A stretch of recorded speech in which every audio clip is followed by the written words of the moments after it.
Kwa majina yangu naitwa Pastor Bedi Joseph Katunzi, na leo tuko mbele yenu. Kuna mambo ambayo nataka tuyazungumze, ambayo Mungu ametupa nafasi siku ya leo. Mbele yenu nina mtumishi wa Mungu ambaye anaitwa Nabii Aston Adam Mbaya, ambaye ni bishop wetu wa kanisa la Ufunuo na Ushuhuda wa Mungu. Kuna mambo mengi ambayo aliyaona, Mungu alimpa nafasi ya kumchukua na kumpeleka mbinguni mara 40 na kuzimu mara 351. Yaani alikuwa anatoka katika mwili, wanambeba, anamweka katika chumba, alafu anainuka jioni, anaandika kile Mungu alichomuonyesha. Yako mambo mengi ambayo Mungu amemuonyesha kwa habari ya wanadamu na amemtuma aje kuyasema. Na niwakaribishe sasa waweze kujitambulisha, alafu aeleze kile na tutawaelekeza namna ya wapi unaweza kutupata. Karibu. Ok. Je vous salue dans le nom de Jésus-Christ. En tout cas, nous saisissons cette opportunité pour adresser un message clair à toute la population de la Tanzanie et partout à travers le monde, dont le Seigneur permettra que ce message vous parvienne. En tout cas, c'est une opportunité pour nous de partager avec le peuple de Dieu d'abord, ainsi avec tous les habitants, le message particulier que nous avons reçu de la part de Dieu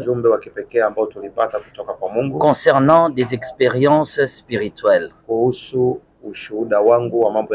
Il a dit dans Actes des Apôtres chapitre 1 le verset 18, verset 8, il dit, vous recevez une puissance,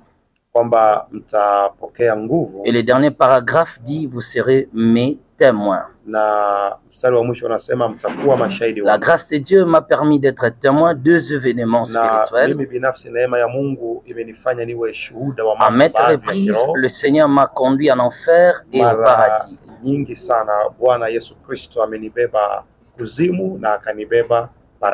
Une fois, c'était à la prière. Pendant que j'étais dans la présence de Dieu, alors j'ai ressenti une forte lumière, et cette lumière me frappa dans les yeux. C'est comme ça que je suis entré en outrance.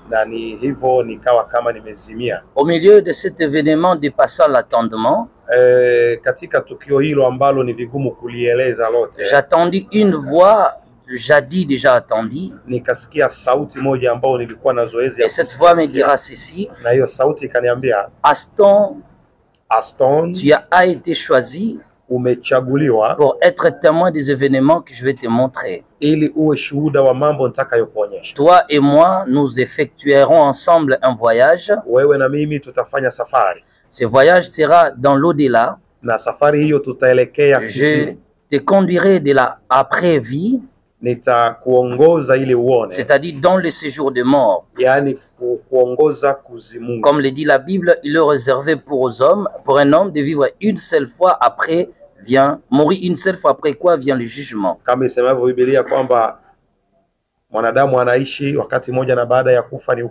Et c'est comme ça avec le Seigneur. La voix qui me parlait claire, c'était la voix du Seigneur. Mais il me parlait d'un endroit affreux, le séjour de mort. Tous ceux qui n'ont pas voulu recevoir Christ dans leur vie, tous ceux qui ont pensé être maîtres de leur existence,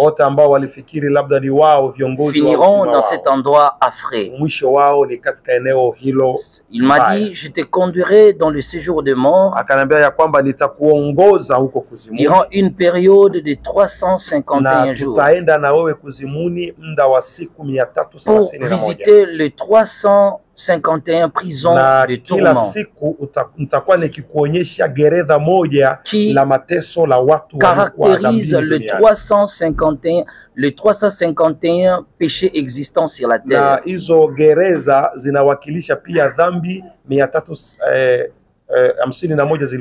Et c'est comme ça que nous allons effectuer ces voyages. Et pour la première fois, le Seigneur m'a conduit dans le séjour des morts.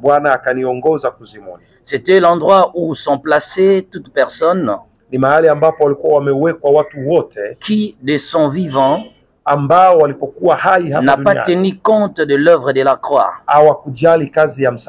Nous étions au milieu d'un royaume, un royaume des perdus, des hommes qui ont quitté la terre, étaient comme toi et moi, mais qui sont morts dans des péchés et sont envoyés dans cet endroit.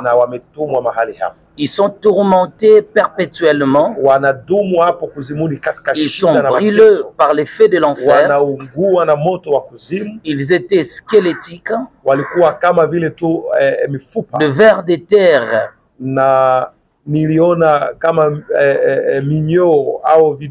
Gissaient de leur corps squelettique. C'était un endroit pollué de mauvaises odeurs. C'était l'odeur de mort et de gens qui pleuraient amèrement, qui cherchaient de l'aide parce qu'ils étaient tourmentés par un fait extrême, jamais imaginé. Même un volcan ne peut atteindre le niveau du tourment de cet endroit. Les gens pleuraient, cherchaient de l'aide, ils cherchaient la miséricorde de Dieu. Mais pour eux, le jugement a été prononcé.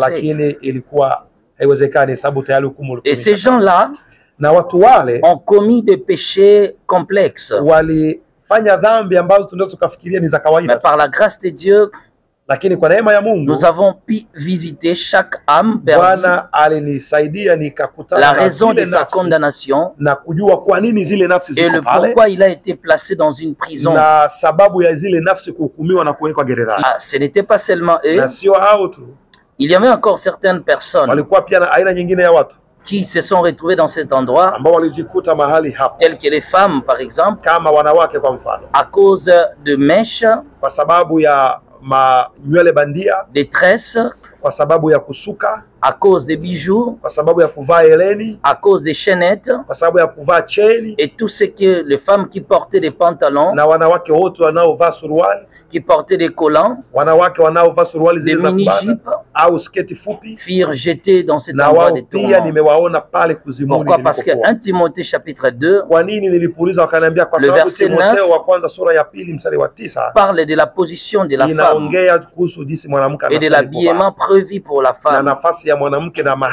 Ils firent encore dans cet endroit toutes ces femmes-là qui assumaient le rôle de leader des églises. Elles étaient des mamans pasteurs, des prophétesses, des évangélistes. Elles ont construit des églises. Elles firent envoyer dans cet endroit. Ce n'était pas seulement ça. Aussi certaines personnes se retrouvant dans cet endroit de la perdition parce que sur la terre ils commettaient la masturbation, ils commettaient les tests, ils avaient des pensées sexuelles, ils commettaient le voyeurisme,